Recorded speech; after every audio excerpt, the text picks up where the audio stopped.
Jamie Dimon says the Fed should hold off on rate cuts as its credibility is a little bit at stake. I think they have to be data dependent, he said.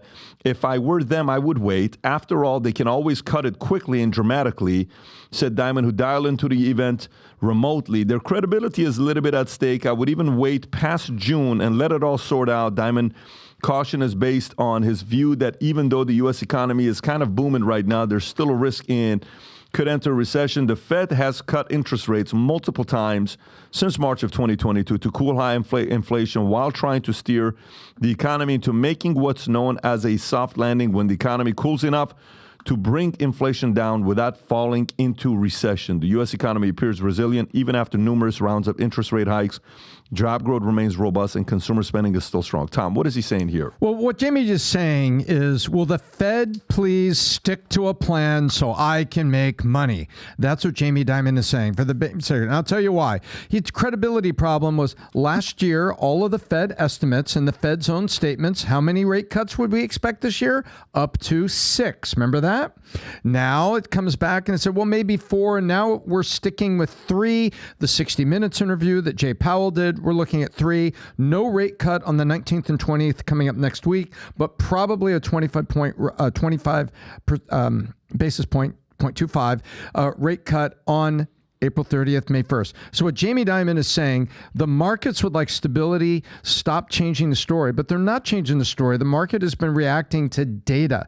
And he said, he gave him credit for being data driven, but Jamie Dimon is, he wants stable markets because that's how the banks make money. And, it was 6 and it was 4, then it was 3, but it's because things have happened. And by the way, you know where inflation is in the most recent report? 3.12. Yeah, it creeped up a little bit. It creeped up a little bit. 2.7 to 3.1. So now who sounds right? Powell sounds right with what he said on 60 Minutes. And what we're about to hear next week on the 19th and 20th is going to be, listen, the economy's a little hot. I don't want inflation to creep up over the summer. So guess what? There's going to be no rate cut right now. Well, but if the indicators stay there, we can consider it on May 1st. I think that's what's going on. And none of the banking industry likes it when it jumps around like this. And this is just Dimon, who is basically the Secretary of State of the banking sector. He's out there speaking to the UN, which is the Fed. Adam. Well, look, regardless of whatever Jerome Powell does, here's one thing I can guarantee you. Jamie Dimon's going to make his money. That's going to happen, okay? So he'll figure it out. I mean, overall, I think Jerome Powell has done a great job. Whether we're at 2.7 or 3.1, there's still the average person feels the inflation. There's still a little bit of a COVID hangover.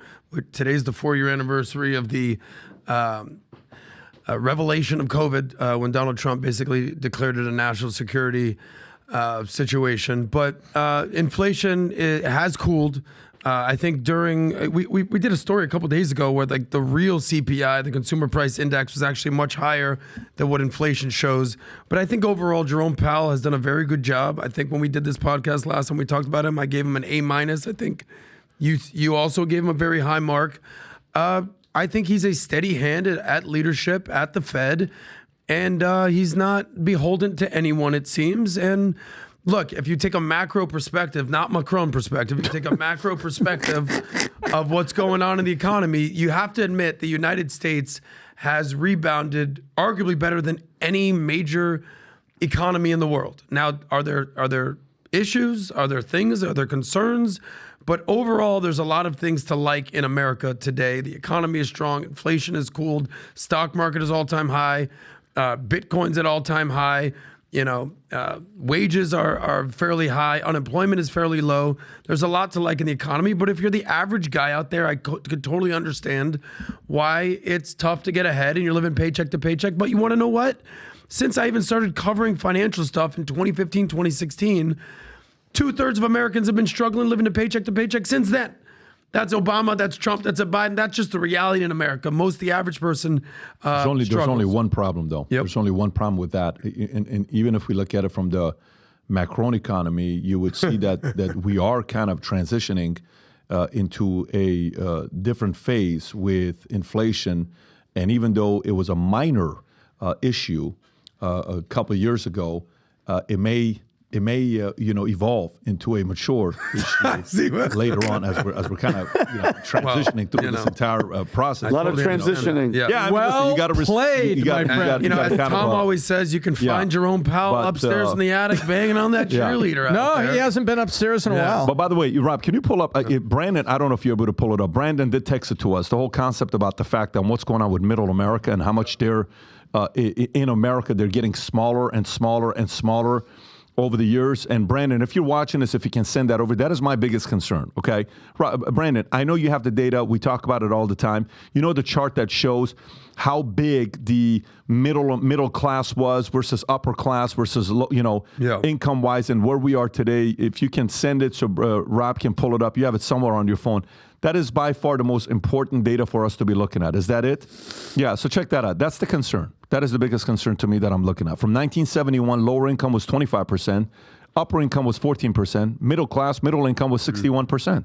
2021 is 29, 50, 21. By the way, I wonder what that is in 2024. I'm willing to bet in 2024, it's probably even a bigger number. Now, some may say, why are you upset about that? Isn't upper income going from 14 to 21? That should be a good thing. And middle went from 61 to 50. So we're graduating many of the middle into the upper.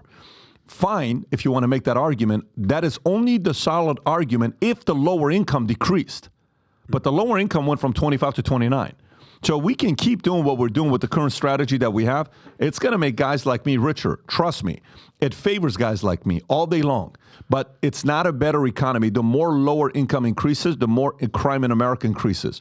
The more lower income increases, the more entitlement increases. The more lower income increases, the more you're worried about when you're, hey, they broke into my car. Well, what's the big deal? It's just breaking into the car. It's not like anybody got hurt where that lady is talking about, right? So, but that is my concern. I hope they make the decisions a little bit in a subtle way. And I kind of agree with Jamie Dimon, the fact that pump the brakes, don't do it yet. However, here's the other part you got to be thinking about. Do you know what happens if they start lowering interest rates and delaying it, and say they delay it till June or July or August till September, October? Do you know what's going to happen to the market? The Dow is going to get close to 50,000, okay? S&P is going to go, I don't know, 6,000. It's going to be a solid number. Where's S&P at right now, Rob? Vinny, right off the top of your head, do you know where S&P's at right now? 4,500. Is it? I think you're actually probably right. 5150. Damn it. Okay. I concur. 5150. I think driving. The Dow's at almost 39 right now. I think Dow is going to flirt with 45 to 50, and I think S&P could flirt with 6,000. So the later they delay it, increasing it, it's also a great news to share. That speech when you're debating, I made the Bidenomics, great, all that stuff, it's going to be very interesting. You hit the word that I just wanted to cover. I don't know if you was Inclusivity? I hit it there 5 was times. right there. Inclusivity. Inclusivity and Grindr. No, Bidenomics. Because if you Pat, you're a data guy. I would love to see what that what Data guy? What?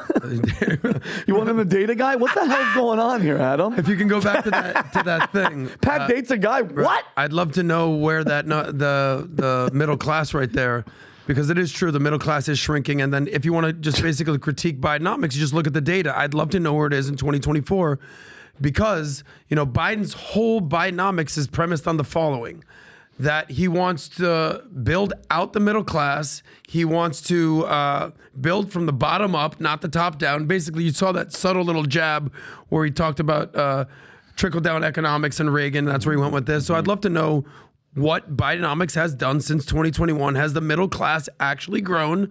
Has lower income actually gone up? And what's this situation with the upper class? But with all the money printing, you always say money's going to flow up. So I'd love to see where that goes right there. Yeah, that's my concern. The bigger the middle income that we have, middle class that we have, the society is going to be safer, more calmer. Everybody's paying their bills, managing their own dreams, their own lives, and we're good to go. And PBD, since you've mentioned Brandon so many times on the podcast today, we got to get a shout out to Brandon. Let me see. Let's go, Adam. Oh, what a great shirt. Nice. What a fantastic shirt. People love that shirt. Let's go, Brandon. So if you like this clip and you want to watch another one, click right here. And if you want to watch the entire podcast, click right here.